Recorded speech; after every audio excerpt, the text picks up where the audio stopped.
Hey guys, Rascal here. Just wanted to give another superhero review, and this time I'm not going to go ranting on for 60 minutes straight. I'm just going to keep this as short as possible. I know a lot of you guys recommend a lot of TV shows to me, and if I can find it, I look for it and I give it a watch. Most of the time I end up loving the suggestions you give me and having a lot of new shows to watch, no matter the genre. And it's very rare that I say that it's not all that great or something, at least to me. So for Superhero Month, I want to recommend a TV show called OK KO Let's Be Heroes. It's an animated series that airs on Cartoon Network. It was created by Ian Jones-Cordy, and you might know him as the boyfriend of Rebecca Sugar. Last time I checked. The status I'm not sure of right now, but I believe they're still together. And you can even tell within the show there are some references to Steven Universe within this show. This show is set in a world with like a retro futuristic setting, and it's a 21X. That means I guess you just fill in the number of whatever you want. And everyone in the show is a superhero or a supervillain. No matter the occupation, no matter the routine, no matter the level, everyone's a superhero or a supervillain.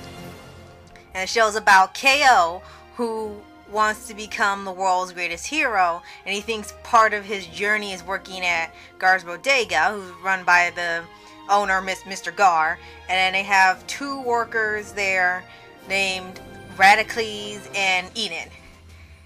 And I wasn't really sure about the show at first because they had a little short many years ago, and it looked kind of a little weird, the design and everything. But years later they greenlit the series, and then they got a whole first season.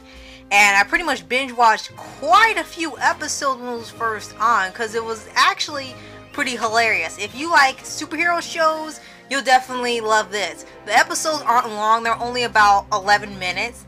Except when they have half-hour specials, and it's like a season finale or mid-season or something, then it's about 20 to 30 minutes.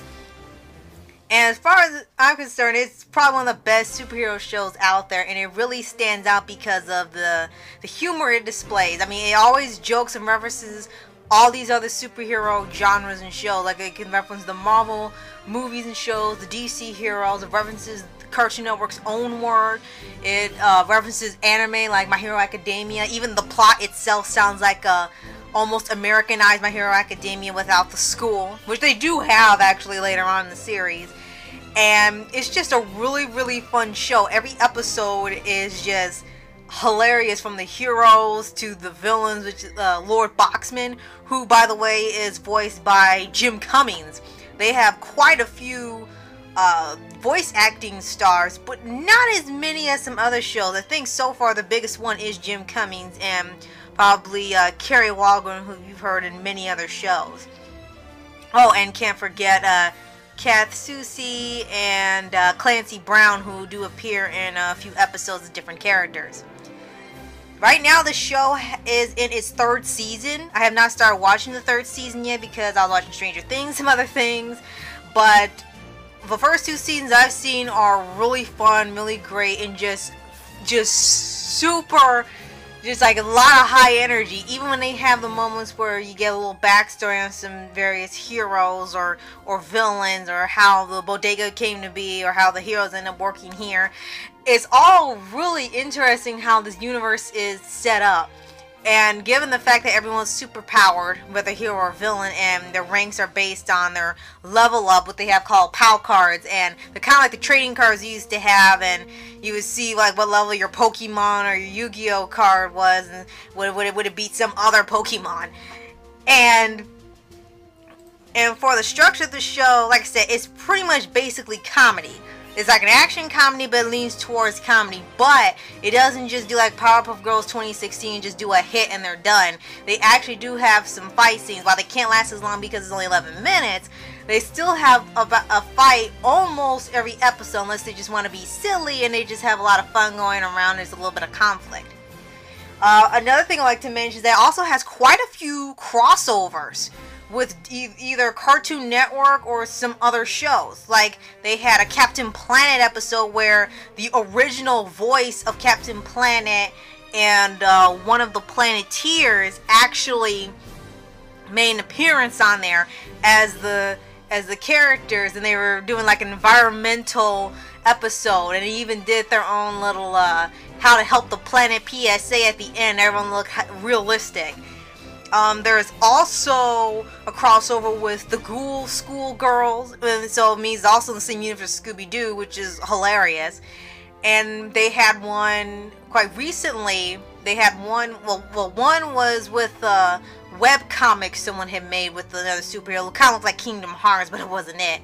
And then there was one called Crossover Nexus, which you could actually watch by itself if you want, because it doesn't connect to the other episodes, but it's still a great thing to watch, where KO is stuck in this dimension of CN City, and he teams up with the remaining heroes of Cartoon Network like Ben 10, Steven Universe, well actually Garnet from Steven Universe, Raven from the Teen Titans Go, and then as KO and all of them have to work together to save the Cartoon Network realm because some guy is trying to eliminate all of the original Cartoon Network shows. If you haven't seen that, I definitely recommend that episode in particular. It's a really great shout out to OG Cartoon Network fans. And that's pretty much it I can say for the show without really spoiling everything. I know it seems like the show shouldn't have any spoilers, but it kind of does, because it does start to have a semi-plot going on in mini arcs. Like, I can tell you, for like, it gets like a little serious when it gets towards the end of the first season, and then that starts delving into more serious moments in season 2 and possibly season 3.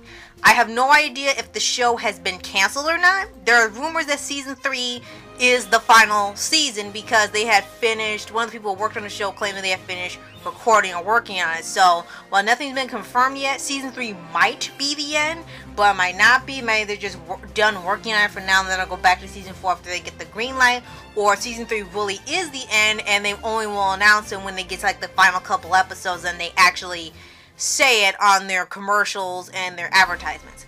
But yeah, if you haven't seen OK KO Let's Be Heroes, I absolutely recommend it. They have actually full episodes on YouTube. You have to watch several parts, but you can watch it there. You can watch it on the Cartoon Network app, or you can watch it in your on-demand video service, which may or may not have all the episodes because it's constantly putting up new episodes from the season after a couple weeks, because it doesn't really have a basic schedule where it comes on once a week. Kind of just get a bunch at one time. So, that's one of my few recommendations of new TV shows to watch for Superhero Month. If you guys have any suggestions of shows that I probably haven't seen, recommend them to me in the comments below. And hopefully you get to check this out because it's a really, really great show. Lots of fun, great 70s and 80s shoutouts, and lots of shoutouts to superhero fans and OG Cartoon Network fans and video game fans of all ages. It's just a really great show I think you would love to see. And that's it. Later.